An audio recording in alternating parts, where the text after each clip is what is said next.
Hello snowboarders of the internet, I am your host TC and this is Top 5s. The only top 5 show in snowboarding that you watch to see which boards are going to help you huck your meat into fresh powder. On today's episode we're going to be talking about the top 5 best powder freestyle boards of the 24-25 season.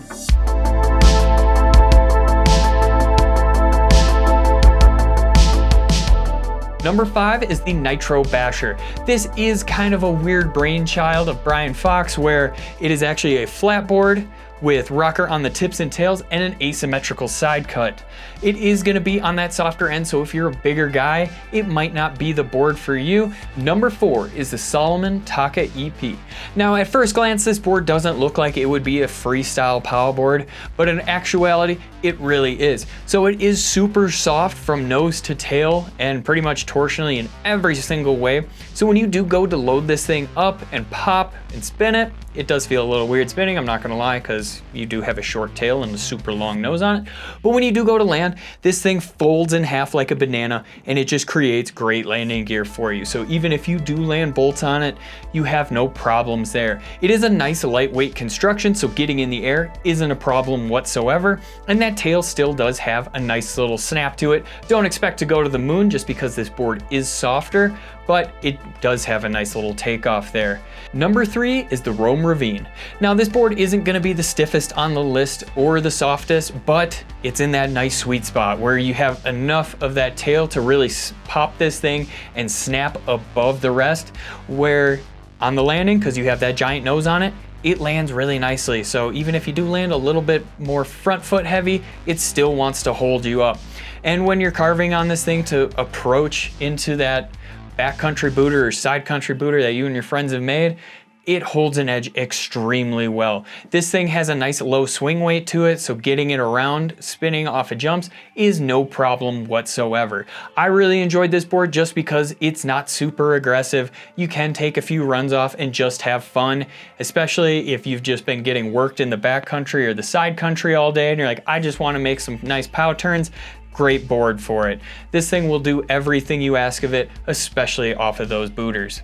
Remember to like, subscribe, click that bell, and turn on those notifications so you don't miss any of the content we have coming out. Number 2 is the Spring Break Powder Twin. This board is super rad where it almost feels like two different boards completely. When you do have it on the powder, it feels like a flat board with rocker on the nose and tail. Actually feels like it rides a little bit shorter. Super nimble when you do get it into powder. When you do ride it on groomers, you do feel that camber a little bit more and it wants to make those giant Cadillac turns, almost kind of rides like a boat. But when you are in that fresh powder, especially when you're going for that more freestyle aspect, this thing is a champ. You can load it up without really having to work that hard just because of how much rocker is on that tail, but it does have a good snap to it. It is more on that lively side, so don't expect the dampest thing out there, but you will feel a few little chunder spots if you run into it, that sort of thing, but it is still steady enough to blast through all that wet, heavy snow. Honorable mentions. Remember, these are all great viable options, they just weren't able to crack our top 5. The first honorable mention is the Libtech Golden Orca. This made the list just because it has that little bit extra tail on it, making it a little bit more stable, little bit more landing gear on it, and a little bit better on the takeoff. We didn't put the Apex Golden Orca just because it's a little overkill, little too expensive, and honestly, just doesn't need to be here. The second honorable mention is the Marhar Lumberjack. This board is great when it comes to freestyle powder or even freestyle slush. This thing will handle it. So you do have a flat camber profile on it with a little bit of rocker on the nose and on the tail. Don't let that fool you, it really doesn't feel like that. This board feels very stable. It also has a rocker on it from contact point to the opposite contact point, so if you do set this down on a flat table, you notice how it's not perfectly flat across, it will have a little rock. Now, that acts like a hull of a boat, so when you do land in powder or even slush, it wants to stay above that snow in any means possible, where you land, you can even land bolts on it, there's just so much surface area underneath you, it wants to pop you back up.